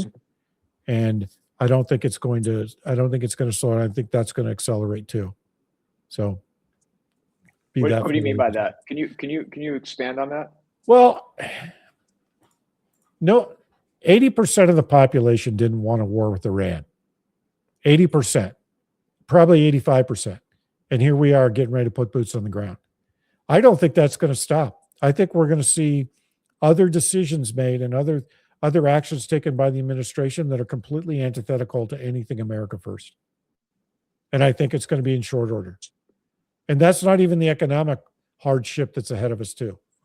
So yeah, we didn't even talk about private credit, what's going on in that field right now, and I mean, which is a whole another area to go. But also, you know, Steve, I think back to 2020, you know, and I was naive, you know, to the point where I felt like I was really blackpilled. And the end of last year, you know, a couple of months ago, you know, I was like, oh, maybe the sky's not falling, and I'm not saying the sky is falling now, but I'm like, oh, nothing ever happens. We get on the precipice and nothing ever happens. But 2020, it did happen, and went full throttle happened, and fast. mm-hmm. And you know, things That's have not insane. Since 2019, things have not gone back to, you know, and here's the other thing too is, you know, the MAGA base, it's amazing because we were told no more wars. We were told that this fear and uncertainty was over. Yeah. I don't want to believe that. You said something that triggered me, Steve. I thought, and hey, I trigger a lot of people. That's on purpose. Well, no, but it triggered this thought in my head, which is you said the point that I agree that 85% of the people were against starting this war. And I feel like what we're seeing is it's like the slow walk into tyranny. If you look at how Hitler came into power, look at the Soviet Union, you know, how the Bolsheviks took over. It's like going to war against the will of 85% of the people is like establishing the precedent that we're not in charge anymore as people. Like we no longer have agency getting the government to respond. And if this is allowed to continue, like you just said, what other next things are they going to do that are completely unpopular? That's because now they've gotten this to accelerate. Yes, they've gotten this already. They've like, hey, we just took you all the war, and you're supposed to have, you know, a constitution that says you have a declaration of war, and none of you Americans did shit about it. So we're just gonna keep doing that. Sorry, my desk. Well, and I think they totally proved their point back in 2020. It's like, how far can we push the American public to comply with masks, with 6 feet apart, with everything else? And they're like, holy shit, they're doing it. Okay. Well, now you fast forward and we get into, it's like, you want to go to war? Sure, let's do it. What about the American public? Well, we don't care. I mean, they capitulated last time. Yeah. They'll capitulate this time. Yeah, this is one of the things I asked Francis. You know, was it a success? Same thing. You know, I asked Matt Smith, was 2020 a success? And they both said, and I agree, it was. Oh, yeah. Absolutely, dude. They locked down 9 billion people in a week. A fucking week. What was it all about? What was it all about? Right? It was testing mechanisms. Oh yeah, making sure the UBI, Universal Basic Income, worked. That you could deposit money right into the accounts. Right. I mean, you said the 6 feet apart. How about the restaurant thing? You had to wear the mask in the front door of the restaurant. You sit down, you could take your mask off and talk to the person right next to you. If you get up to use the bathroom, you got to put your mask back on. So the realization I'm coming to that you guys have made me coalesce this in my mind is that when they stage their next big, huge event, which is who knows what it's going to be. They're doing it It's right now. It's Fuel happening. shortages. It's Come on. happening Yes. right now. But Like, something that causes chaos within our country, though, whenever they have their next big internal chaos event, we all just need to have a revolution right at that moment.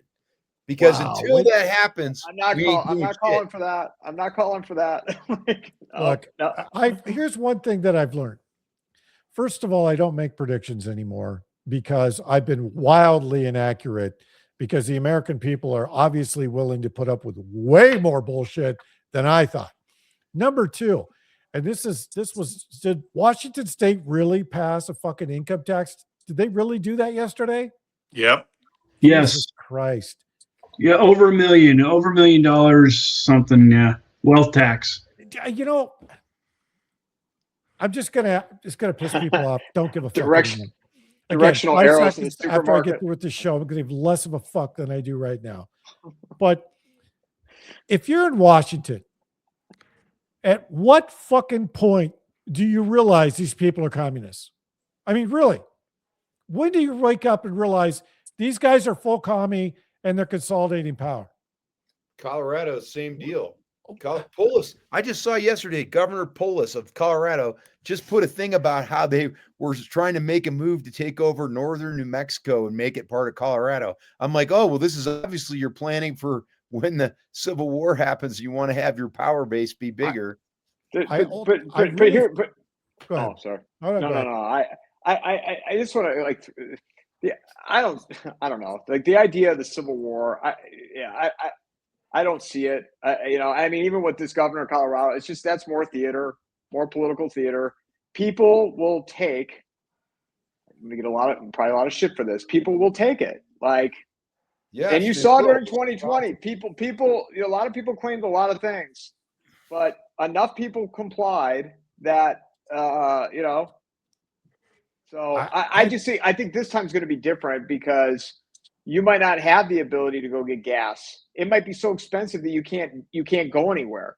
The flights, they could shut all the airports down like they did in 9/11. It's happened before. Oh yeah, that's a no-brainer. And maybe none of it will happen. You know, I keep saying it's going to be asymmetric, but you know, the government has spent the last 6 years doing things and saying, fuck you, what are you going to do about it? And the American public's like, okay. Think how much the public's been dumbed down.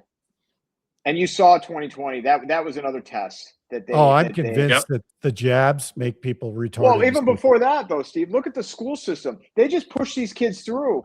They push them through. They teach them, don't critically think, don't, you know, ignore, obey authority. They put you in college, do the same thing. Then you go to a corporate job. You got to put your head, your head down. Don't speak up. Don't be objective. Don't question anything. I mean, it's in the school systems from the time you start. Yeah. And yeah.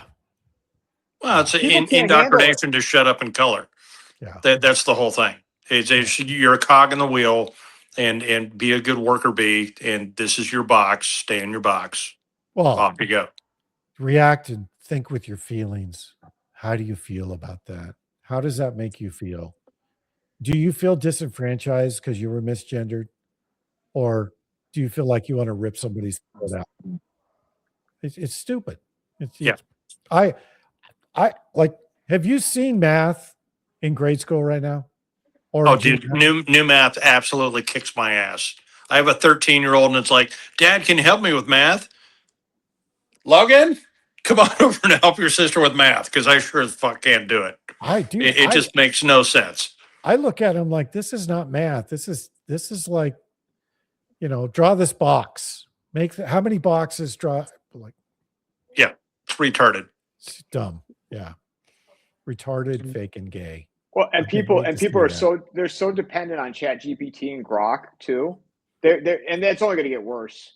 More people it already is. relying on it for everything and not checking it. Yeah, it already is. So Chief was telling a story about how his wife is getting some kind of advanced degree. I can't remember what it is, maybe medical or something. But he talked about how the college professors now, they scan, your digital paper that you turn in, they scan it, and they have a program, an AI program that uploads it, reads it, and it decides whether it's AI or not. And she hand wrote a report, and typed it in. She did it all. He watched her do it, sent it to the college professor. The college professor gave her an F because he said it was done with AI, and she did it. So they have no idea what the frick they're doing. They have. I'm being PC. I said frick, but anyways, they don't know what they're doing. I mean, they said her report was AI. Where'd the colonel go? Oh, hey, Mike, I wanted to go back to something you said. Do you guys remember when the 6-foot distancing signs came out in the stores? They were on the floor. They were stickers, they were big stickers, or about 2 feet across, that said 6 feet apart. And you had to go down. You could only go one way down aisle 10 and the other way down aisle 11. Yeah. Somebody wrote arrows. Somebody wrote arrows in the comment section. I was laughing. I forgot about that. Yeah. Right. So the stickers, I am not shitting you. The stickers, the pandemic was declared, and the stickers were on the floor the next day. For anybody who doesn't believe this was pre-planned, they already had all the stuff in the inventory. No, well, they might have had it in the inventory, but we were coughing all over each other for 6 weeks up and down the grocery store, because it was the only fucking thing open for the first 6 weeks. Because you remember the bullshit that they started with? Okay. So this virus is novel, and it will live on any surface for up to 48 hours. So make sure you sterilize everything, and make sure you sterilize your balls, because it can live on your balls too. But when you go to the store, you could go to the store without a mask, and you can cough all over everybody all the way down the aisle. You can touch everything in the aisle and you're fine. But when you get home, make sure you nuke everything with every kind of disinfectant that you possibly have, because it can live on a surface for 48 hours. And then then the arrows came out first, then the stickers, and then the Karens. The Karens were my favorite. And then remember the blast shield in front of the cashier, like 11 weeks into it, then you start seeing all the blast No, shields. it's not going to get around underneath or around the side. The plastic It's fucking just- coffin set up around the, It's like and then the sneeze chairs shield came from out. a frickin' salad bar. Oh yeah, In Scottsdale, you're all they sitting had the, down behind the blast shield with the mask on. Oh God! in Scottsdale, they had the blast shield without the mask, so that way people could see how pretty they were. They were so vain. The vanity was so bad in Scottsdale that they had to you could see their face, but they had the blast shield. And it was like you had to take in the lunacy of it all, because people really believed it. Like, I remember saying to a cashier, and there was a Safeway like a mile away from my house in Washington, and I'd go down there, and I'd be sitting there talking with the cashier, and she's like, "What do you think of all this?" I'm like, "This is the biggest crock of horse shit in my life." I'm like, this virus is so fucking dangerous that they have to close everything except for the big box stores and the grocery stores. But we don't have to wear any protection. We can walk around. I said, "What am I, 3 feet away from you? You could die tomorrow from this shit. You could die tomorrow. You just go home and just keel over. That's how bad this is." But yet, how many different days in the last 2 weeks have I been in here bullshitting with you for at least an hour, watching 10 people go by me in line right next to me while I'm bullshitting with you, and nobody's falling over dead. In fact, this guy's been in here every day as much as I have. And are you dead yet? He's like, "No, I'm not dead yet." "Do you even have a cough?" "No." I used to have fucking parties where I'd have my whole family and my friends come over and watch movies in my house for 11 hours because there was nothing else to do. And it's cold as fuck in Washington in the wintertime. But yet, when the mask came out, everybody's like,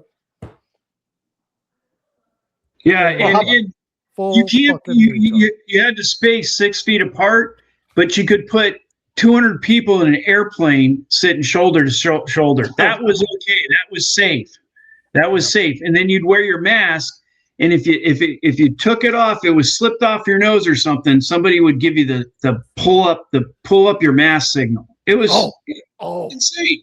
Oh, I love the airline people. They were the best, right? Because that's where the first group of Karens came out. Remember the briefing?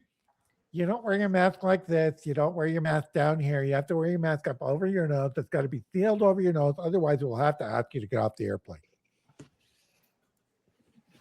Well, how about the New York City ERs? Right, weren't the bodies being stacked up in the meat lockers? Oh, you mean when they had refrigerated trucks? When they were all dancing for TikTok in the front. And then they sent the ship. What was the ship that Trump sent over there? And nobody got it. Mercy. Yeah. It never and it didn't even get used.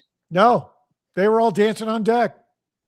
They were all doing this shit. Like literally, they were all doing this shit. Yeah, those dances, those line dances that they did, and they filmed them all because they didn't have shit to do because they were lying to us on TV about the hospitals being packed. Those are satanic ritual dances, in my opinion.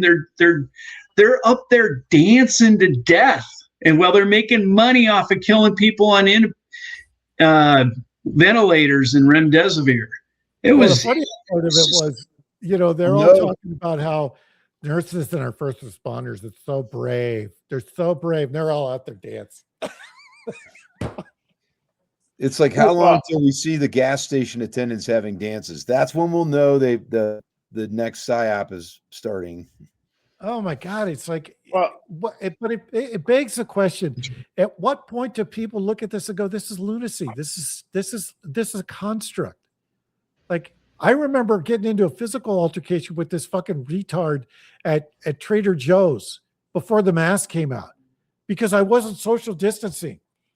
And he's like, comes over, and this is the best part of it. He's like, bumps me in the chest, runs into me and says, "You're not social distancing." I'm like, no, I'm not. Fucking retard. And what did the Republicans do during that whole time? What did they do? Nothing. They didn't do jack shit. What are they going to do? And that's where coming back full circle to where we're at now. I mean, this is one thing that Matt Smith said in our conversation. World War III, that's when it was declared, and it was declared against the citizens. And 2020 was an example of that. So this whole notion of the superhero and they're smashing the cabal and the elites, and I think that's all. I think that all could be put to rest at this point because it really comes down to back to the whole thing of full circle that we just have to not comply with whatever the next bullshit stream of psyops they launch upon us. It's going to be energy. Oh, you gotta, you can only drive your car on 1 day a week, or you can only have your electricity on, 5 hours a day, or whatever it is. I know what you're thinking, Mike. Fuck off. What am I thinking? What you're thinking is that the people are going to ask for it again. Or listen to Colonel Johnson say that, but the people are going to ask for it again. What we didn't do enough of last time is telling those people to, go to HE double toothpicks. Yeah, but here's the thing. You scare people enough. Like I said earlier, you scare people enough, and this time don't do anything. They're not going to do it the same way. I mean, I've had people push back. Oh, they'll never go for. They're not going to do it like that. They're not that. I mean, they're not that. They might not be that smart, but they're not that dumb either. And here's the thing. Like you say, I'm not going to comply. If you can't get gas, I mean, who's to say that they won't potentially do a shortage so you can't get gas? Right. If the airports are closed, you're not going anywhere. Right. It ends up being they've done this before. Yeah, it's forced compliance. Is I think this route, and I think you're completely on point, Mike. It's going to be forced compliance, so that they will basically restrict any gas, any way to travel, and really kind of get society locked down and fearful by their inability to go anywhere or do anything. Well, it could be you can't get gas unless you have the new CBDC app on your phone. You can't get gas with cash. You can't. It might be something like that. You can't get gas unless you got the QR code. And then maybe that morphs into you can't get the gas with the new QR code unless you're up to date on your vaccines. Who knows? Who Or knows? the But ration system. Just watch the EU and Australia. They're already doing it. You're going to Yep. see exactly what they're going to do here. Well, it Only just the bullshit will if be different. if you want to see what's going to happen with us in 5 years, look at China right now, and exactly what's going on in China is going to be us in 5 years' time. And you know what? Being over there, they actually like it because it is really convenient.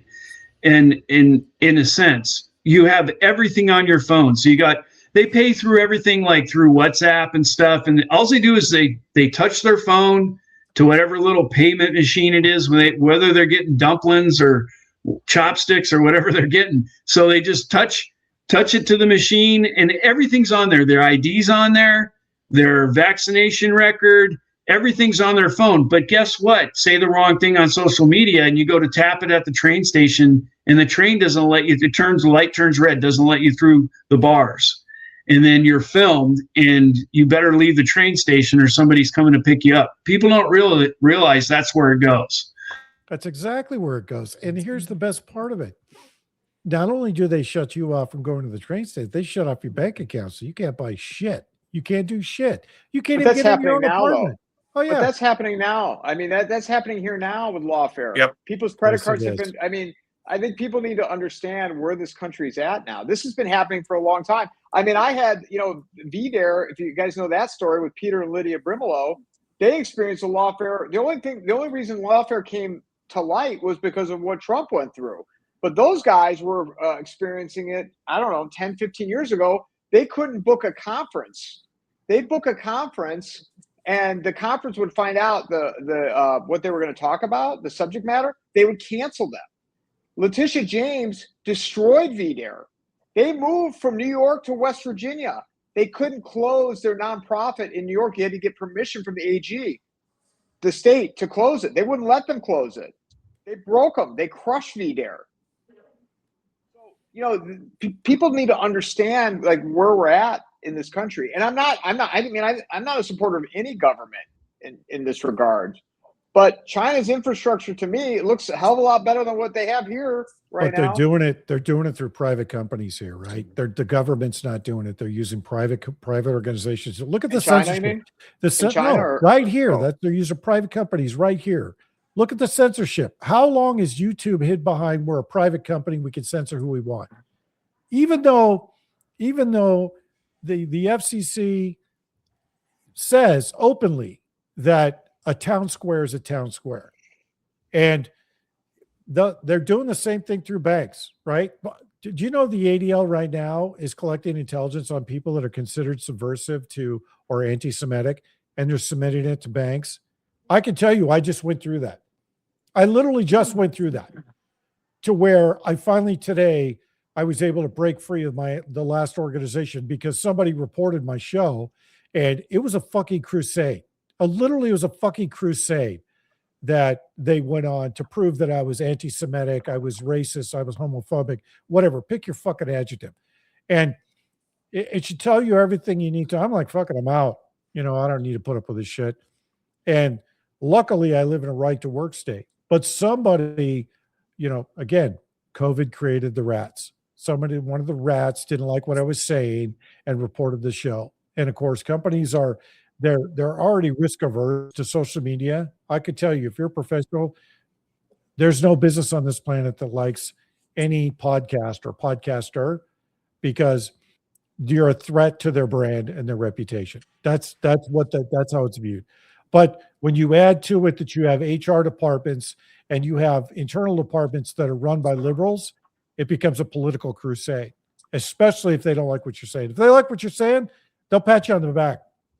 They'll say, take this content down, but they'll pat you on the back. I'm telling you, First Amendment was gone a long time ago. Well, it comes from you hit on something, Colonel, when you said it. These banks. So think about big corporations or down to even smaller companies, and how they operate on credit. When right now we've had kind of a sort of a reprieve from DEI. It's just different now, I think. But the DEI push came through these banks for the companies. They wouldn't extend you your credit unless your company was complying with their outlines for DEI, for hiring, equity, everything else. And if you didn't measure up, you wouldn't be extending credit. That was ESGR. ESG, ESGR. It used to be environmental, social, governments, and regulatory. Now, then they shortened it to ESG, but that was all the diversity, equity, inclusion stuff. But it was masked as ESG. That's where the social credit score came from, was ESG. And it's still around. I mean, look, if you're a white man and you're trying to find a job, as soon as you get to and the way they've worked around it to figure out if you're white or not, if you don't answer any of the demographic questions, whether you're male, female, whatever, or the race questions, they want your LinkedIn profile. And if you don't have a picture, they'll throw you out. So it's right in your face right now. It's still there. It's just they just covered it with a different dress, but it's the same shit. Gents, if I may, I got to bounce. Mike, love your show. Nice work. See you guys soon. Thanks for having me. Thank you. Well, I think that's probably a good place to wrap up. We're coming up on 2 hours now anyway. So any final thoughts for the group? We should, what action item based on everything we talked about that people should take to heart? Who wants to start? I'll start. So we kind of already hit on it, but I would be on the lookout. See if you can spot it. See if you can be one of the first people in your circle or your family to spot it. See the stupid thing that they're trying to get us to do for whatever's coming. Try to be the first person to see it. I'm not saying you can stop it, but you might be able to explain it to the people around you what's going on. Yeah, agree. Colonel Johnson? I'm at a loss as far as we've all covered all these subjects a million times. I kind of agree with Chip's point, just about, be on the aware, looking for the psyops because they're coming. We know they're coming. And, I think things are going to continue to accelerate. I think the biggest thing people can do to protect themselves right now is financially, is start doing things to get yourself where you're not completely dependent on the financial system for everything that you have to do for daily life. So, get physical metals, things like that. That's all I got. Yeah, agree. Mike, any final pearls of wisdom? Yeah, I would just say, better to panic early right now than panic late. Stuff that you need that you would normally buy at the store, buy it now. Buy extra water now. It's not going to go bad. Buy extra toilet paper now. Buy all those. Well, because it's not going to expire. And when panic sets in, if we think back to 2020, the stores are empty in a day. And if it doesn't happen, then you're going to use all this stuff anyway. Buy some extra food. Buy some extra canned stuff, batteries, stuff that you would normally use. Just get ahead of it. Have extra of it right now. Can I piggyback on that, Mike? The thing I think that the people should get now is if you're looking at needing a new computer or needing any kind of new capital intensive good, get it now because it's probably going to become increasingly, more expensive as we lose access to all these different raw materials that they've been discussing. Yeah, and that could be non-tech stuff too, because of all the shit fairy stuff we get from China. It doesn't matter if it's a rake or a shovel or a Tupperware bin or whatever. If there's stuff that you think you might need, you're waiting to buy it or whatever, and you got a little extra cash, grab that too. Well, and everything's going to go up. I mean, I don't know that you won't be able to buy computers and whatnot, but it's going to cost a lot more potentially than what it costs today. Yeah, that's what I mean. And that even goes back to stuff in relation to like paper towels, toilet paper. I mean, it's all going to go up because people don't realize you're taking 25% of the global oil market. Depending on how much longer this goes for, it's impacting already, but it's going to hurt a lot more. Again, depending on how long this goes. Yeah, and petroleum-based products like blow up dolls. Buy a 6-pack of those. Stock up on those. I think they have 24 packs, so I've heard. I can't confirm that though. That's probably a good place to wrap up here. That's it. I'm just going to leave that right there. I'll be back tomorrow on Substack for paid subscribers. I'm going to be doing a show on AR-10s, AR-15s. So look for that. It'll be tomorrow afternoon. And then Saturday, I'm going to do probably another show. This one will be recorded on vehicles again, because there's other, I've been get flagged with questions on vehicles. So I'll go through that again. I'll be back Tuesday with the regular show, or Monday with Matt Smith, and then Tuesday with the regular show. Until then, God bless everyone. Wait, Steve, can I just say one more thing real quick before you sign off? People Sure. that are watching this, support Steve and what he's doing. Steve, how can people support you in this work? Subscribe to Substack. That's probably the best way. Now, all the people that are watching this, listening, especially the same regulars that I see all the time, if you're not already, support Steve and what he's doing. I mean, he's putting a lot of time into all this. So 100%. Thanks for that shameless plug. I really appreciate that. So Mike's better at this than I am. See you on Monday. God bless everyone. One team, one fight. Whoa. Right.